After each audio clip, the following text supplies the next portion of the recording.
Hello, నేను మిసేశ్వరరావు. గత 4 రోజుల నుంచి అంటే ఈ వారం ప్రారంభం నుంచి బంగారం రేటు రోజు రోజుకి పడిపోతుంది. దానికి కారణం ఏంటంటే ప్రపంచవ్యాప్తంగా ఉండేటువంటి ఉద్రిక్త పరిస్థితులు తగ్గాయి. యుద్ధాలకు సంబంధించినటువంటి వాతావరణం చల్లబడింది. అలాగే అమెరికా విధించినటువంటి రెసిప్రోకల్ ట్యాక్స్ లేదంటే ట్రేడ్ వార్, వాణిజ్య యుద్ధం ఇవన్నీ కూడా దాదాపుగా సెటిల్ అయిపోయాయి. ఎలాంటి ట్రేడ్ వార్ లేకుండా మ్యూచువల్గా ప్రపంచ దేశాలన్నీ కూడా అమెరికాతో నెగోషియేషన్స్ చేసుకున్నాయి. దీంతో ఒక స్పష్టత వచ్చింది. ప్రపంచ మార్కెట్ మీద ఇన్వెస్టర్స్కి ఒక స్పష్టత వచ్చింది. దీంతో మిగతా ప్రొడక్ట్స్ ఏవైతే ఉన్నాయో వాటిని కొనుగోలు చేయడానికి, వాటిలో ఇన్వెస్ట్ చేయడానికి వెళ్తూ ఉన్నారు. కానీ రీసెంట్ వరకు కూడా ఏం జరిగింది? అత్యంత భద్రమైనటువంటి ఇన్వెస్ట్మెంట్గా బంగారం కొనుగోలు అనేది అందరూ నమ్మారు. బంగారాన్ని అందుకే కొనుగోలు చేశారు. దానికి తగ్గట్టు ప్రపంచవ్యాప్తంగా కూడా అనిశ్చిత పరిస్థితి, యుద్ధ మేఘాలు కమ్ముకున్నటువంటి సమయంలో ఏ దేశానికి ఆ దేశం పోటీపడి ఆయా దేశాల రిజర్వ్ బ్యాంక్స్ టన్నుల కొద్ది బంగారం కొంది. దీంతో బంగారం రేటు విపరీతంగా పెరిగింది. అంతర్జాతీయ మార్కెట్లో ఒక సమయంలో ఔన్స్ $3,500 పలికింది. ఇప్పుడు అది కాస్త $3,150 వచ్చింది. $3,150 వచ్చింది. ఇంకా తగ్గేటువంటి అవకాశం ఉంది. ఎందుకంటే ప్రపంచవ్యాప్తంగా ఇప్పుడు సాధారణ పరిస్థితి నెలకొంటుంది. అలాగే రిజర్వ్ బ్యాంకులు కొనుగోలు చేయడానికి ముందుకు రావట్లేదు బంగారాన్ని.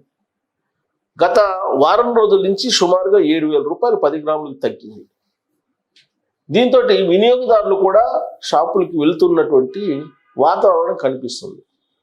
ఈ సంవత్సరం ఈ త్రైమాసికంలో బంగారం విషయంలో విశ్లేషణ చేసుకోవాల్సి వస్తే విచిత్రమైనటువంటి పరిస్థితులు మనం చూసాం. ఆల్ టైమ్ రికార్డు 1,00,000 దాటిపోయింది 10 గ్రాముల మేలిమి బంగారం. All time record. అలాగే ఇప్పుడు ఆల్ టైమ్ రికార్డు తగ్గడంలో కూడా నమోదైంది. అంటే చాలా తక్కువ సమయంలో, కేవలం 4 రోజుల వ్యవధిలో 10% బంగారం రేటు తగ్గింది. బంగారం రేటు 10% పడిపోయింది, తగ్గిపోయింది. ఇది కూడా ఒక రికార్డే. అలాగే మీకు బంగారం రేటు ఎందుకు పెరిగింది అని మనం చాలా సందర్భాలు విశ్లేషణ చేసుకున్నాం. ఏ ప్రోడక్ట్కైనా డిమాండ్ ఉన్నప్పుడు రేటు పెరుగుతుంది. మరి డిమాండ్ ఎవరి దగ్గర నుంచి ఉంది? వినియోగదారుల దగ్గర నుంచి ఉందా బంగారానికంటే? లేదు. మొదటి త్రైమాసికంలో వినియోగదారుల నుంచి బంగారానికి డిమాండ్ లేదు. కేవలం గత ఏడాదితో పోల్చుకుంటే 70% తగ్గింది. 70% తగ్గిపోయినాయి కొనుగోళ్ళు. మరి అలాంటప్పుడు బంగారం రేటు తగ్గాలి. డిమాండ్ తగ్గినప్పుడు బంగారం రేటు తగ్గాలి. కానీ డిమాండ్ ఎక్కడొచ్చింది? ఆయా దేశాలు పోటీపడి రిజర్వ్ బ్యాంకులు కొన్నాయి బంగారాన్ని. అందుకని డిమాండ్ పెరిగింది. బట్ వినియోగదారులు వెళ్ళలేదు. కానీ ఈసారి ఇప్పుడు తగ్గినప్పుడు ప్రజెంట్ $7,000 అంటే 10% తగ్గింది. ఈ 4 రోజుల్లో బంగారం ధర రికార్డు స్థాయికి వెళ్ళి ₹1,00,000 దాటిపోయి 10 గ్రాముల మేలిం బంగారం 10% పడిపోయింది ఒక్కసారిగా. ఇంకా పడిపోతుందని చెప్పి వెయిట్ చేస్తున్నారు కొంతమంది. మరికొంతమంది ఏమో ఇంకా ఎందుకన్నా ఏం తగ్గుతుందని చెప్పేసి కొనుగోలు చేయడానికి ముందుకు వస్తూ ఉన్నారు. గత 2 రోజుల నుంచి, నిన్న ఇవాళ అంటే బుధవారం గురువారం రోజుల్లో బంగారం షాపులు వాళ్ళు చెప్పేటువంటి మాట ఏంటంటే వినియోగదారులు ఇప్పుడిప్పుడే వస్తూ ఉన్నారు బంగారం కొనుగోలు చేయడానికి అని చెప్పి చెప్తూ ఉన్నారు. సో కాబట్టి దీనికి కారణం ఏంటంటే ఒక అనిశ్చిత వాతావరణం తొలగిపోయింది. పాకిస్తాన్ ఇండియా మధ్య యుద్ధం లేకుండా అయిపోయింది, సీజ్ఫైర్ ప్రకటించారు. అలాగే యుక్రెయిన్ రష్యా మధ్య కూడా టాక్స్ నడుస్తూ ఉన్నాయి. రెసిప్రోకల్ ట్యాక్స్కి సంబంధించి ఒక కొలిక్కి వచ్చింది మ్యూచువల్ ద్వైపాక్షిక చర్చల్లో. కాబట్టి క్రమంగా కుదుట పడుతుంది మొత్తం వాతావరణం. దీంతో ఇన్వెస్టర్స్ మొత్తం కూడా బంగారం నుంచి వెళ్ళిపోతున్నారు. వెళ్ళిపోయి ఇతర ప్రొడక్ట్స్ మీద ఇన్వెస్ట్ చేస్తున్నారు, ఇతర షేర్లను కొంటున్నారు. సో ఆ కారణంగా బంగారం రేటు తగ్గుతుంది, ఇంకా తగ్గేటువంటి అవకాశం కూడా ఉందని చెప్పి చెప్తూ ఉన్నారు. దీనికి సంబంధించిన న్యూస్ని మీకు చదివి వినిపిస్తున్నాను. ఇక్కడ చూడండి, అంతర్జాతీయంగా డిమాండ్ తగ్గడంతో అంతర్జాతీయంగా తగ్గింది డిమాండ్. అదే నేను ఇందాక చెప్పాను. అది అంతర్జాతీయంగా డిమాండ్ తగ్గడంతో దేశీయంగా బంగారం ధర దిగొచ్చింది. భౌగోళిక ఉద్రిక్తతల కారణంగా ఇటీవల భారీగా దూసుకెళ్లిన పసిడి ధర ఇప్పుడిప్పుడే దిగొస్తుంది. అంతర్జాతీయంగా పలు దేశాల్లో నెలకొన్న ఉద్రిక్తతలు చల్లారుతుండడం ఇందుకు కారణం. తాజాగా దేశ రాజధాని ఢిల్లీలో 10 గ్రాముల మేలిమి పసిడి ధర మరో 1800 తగ్గుముఖం పట్టి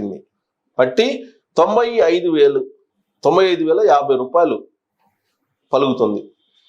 99.5% అంటే 24 క్యారెట్లు స్వచ్ఛత కలిగిన పసిడి 94,600 వద్ద కొనసాగుతుంది. సాయంత్రం 5 గంటల సమయంలో హైదరాబాద్ బులియన్ మార్కెట్లో దీని ధర 95,350 రూపాయలు ఉంది. ఇదే గత వారం ₹1,00,000 దాటింది. మరోవైపు వెండి ధర కూడా తగ్గుముఖం పట్టింది. దేశ రాజధానిలో కేజీ వెండి 97,000 పలుకుతుంది. అంతకుముందు ట్రేడింగ్ సెషన్లో 98,000గా ఉన్న వెండి ధర ₹1,000 మీద తగ్గుముఖం పట్టింది. అంతర్జాతీయ మార్కెట్లో స్పాట్ గోల్డ్ ఔన్స్ $16 తగ్గుముఖం పట్టి $3,160 వద్ద ట్రేడ్ అవుతుండగా వెండి ఔన్స్ $32 వద్ద కొనసాగుతుంది. ఇది 3,165 కాస్త గత వారం 3,500 ఉంది ఔన్స్. సో ఆల్ టైమ్ నుంచి 10% డౌన్. బంగారం ఇప్పటి వరకు ఆల్ టైమ్ గరిష్టాల నుంచి భారీగా క్షీణించింది. అంతర్జాతీయ మార్కెట్లో ఏప్రిల్లో ఔన్స్ $3,500 వరకు వెళ్ళింది. తాజాగా పసిడి దాదాపు 10% క్షీణించి $3,150 స్థాయికి దిగి వచ్చింది. దేశీయంగా ₹1,00,000 మార్కు దాటిన పసిడి దాదాపుగా 7 నుంచి 8,000 మేర తగ్గుముఖం పట్టింది. భౌగోళిక ఉద్రిక్తతల కారణంగా ఇన్నాళ్లు సురక్షిత పెట్టుబడి సాధనంగా భావించి మదుపర్లు బంగారంలో మదుపు చేయడంతో ఈ లోహానికి డిమాండ్ ఏర్పడింది. టారిఫ్ వార్కు దిగిన అమెరికా, చైనా ఓ అవగాహన రావడం, భారత్ పాక్ మధ్య ఉద్రిక్తతలు చల్లారడం, పశ్చిమాసియా పర్యటనలో ఉన్న ట్రంప్ సిరియాపై ఆంక్షలు సడలిస్తూ ప్రకటన చేయవచ్చన్న అంచనాలు ఉన్నాయి. ఉద్రిక్తతలు చల్లారిన వేళ రిస్క్తో కూడిన పెట్టుబడి సాధనాల వైపు మదుపర్లు మొగ్గుచూడటంతో బంగారం ధర దిగి వస్తుందని విశ్లేషకులు చెప్తున్నారు. సో సిరియా పైన ఉన్నటువంటి ఆంక్షలను కనుక సడలిస్తే ఇంకా తగ్గేటువంటి అవకాశం ఉంది బంగారం. కాబట్టి ఇప్పుడు అరబ్ కంట్రీస్ లో ట్రంప్ పర్యటిస్తున్నారు. ఆయన కనుక సిరియా మీద ఉన్నటువంటి ఆంక్షలను తొలగిస్తూ నిర్ణయం కనుక తీసుకుంటే ఇంకో 2-3 రోజుల్లో బంగారం ధర ఇంకా 1,000, 2,000, 3,000 తగ్గేటువంటి అవకాశాలు లేకపోలేదు అనేది అంతర్జాతీయ బంగార నిపుణులు, విశ్లేషకులు అభిప్రాయపడుతున్నారు. మరి ట్రంప్ ఇచ్చేటువంటి స్టేట్మెంట్ మీద ఆధారపడి ఇంకా తగ్గుతుందా పెరుగుతుందా అనేది. బట్ ఇప్పుడిప్పుడే కొనుగోలు చేయడానికి షాపులకు వెళ్తున్నారు వినియోగదారులు. రాబోయే రోజుల్లో బంగారం ధర ఇంకా తగ్గేటువంటి అవకాశం ఉందనే ఎక్కువ మంది చెప్తూ ఉన్నారు. కొంతమంది అయితే ఇంతకన్నా ఏం తగ్గిద్ది అంటున్నారు. బట్ ఎక్కువ మంది మాత్రం ఇంకా తగ్గొచ్చు, తగ్గే అవకాశాలు ఉన్నాయని చెప్తున్నారు. మరి మీ అభిప్రాయం ఏంటి అనేది తెలియజేయచ్చు. Thank you.